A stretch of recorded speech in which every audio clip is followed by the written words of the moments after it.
بكر صح، شفتك في اعلان برنامج كرنفال اريتريا. صحيح، واكيد تكون حجزت لانه عدد كبير من الناس حجز والمقاعد محدودة، وكل ما تحجز بدري تكون ضمنت مكانك في الكرنفال، وكمان تكون استفدت من التخفيضات الموجودة. طيب كيف اقدر احجز عشان اضمن مكاني في الكرنفال؟ سهل جدا، كل ما عليك انك تتواصل مع وكلانا الموجودين في انحاء العالم، او اذا كنت في مكان ما في وكيل بكل بساطة تقدر تدخل على موقع الكرنفال eritreaevents.com وكليك على بوكين. أول خيار حيظهر لك تذكرة بقيمة $250 تمكنك من دخول كل فعاليات الكرنفال، من الحفلة الضخمة اللي يضم عدد كبير من عمالقة الفن الإريتري، العرض الفلكلور الفرقة الإريترية والتركية، عرض الأزياء اللي حيكون مصحوب بمجموعة من الفنانين الإريتريين، والرحلة البحرية على متن أكثر من 10 بواخر بالإضافة إلى عشاء فاخر، وباقي الفعاليات من الملتقى الثقافي والمعرض التشكيلي والعرض السينمائي وبازار ونشاطات الأطفال. واو جميل جدا. طيب كيف بالنسبة لحجز الفنادق؟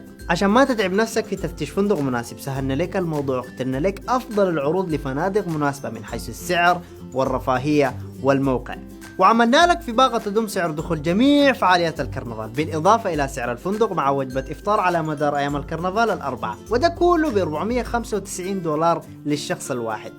طيب وإذا كنا شخصين، أكيد جا في بالك إنك تدفع ضعف المبلغ، بس ما حتحتاج تعمل ده كله لأنه في باقة خاصة لشخصين وهي تضم جميع فعاليات الكرنفال بالإضافة إلى سعر الفندق، وده كله $795.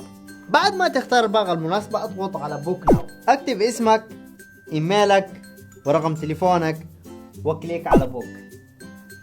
هاجيك مباشرة رسالة نصية على تليفونك وإيميل فيه تفاصيل الدفع. واو حاجة جميلة. طيب أنا ماشي أحجز تذكرتي. طيب دقيقة، أنا لسه ما خلصت كلامي، عندي أشياء لسه بقولها. مستعجل مفتكر الباقات خلصت، مع إنه في باقة مهمة جدا وهي باقة الأسر. كليك على فاميلي اند جروب ريزرفيشن وادخل بيانات الأسرة والسيستم حيختار لك تلقائيا أفضل العروض. خطوات سهلة وبسيطة تمكنك من الانضمام لكرنفال إريتريا اسطنبول. ولو واجهت أي صعوبة تقدروا تتواصلوا مع خدمة العملاء على مدار 24 ساعة.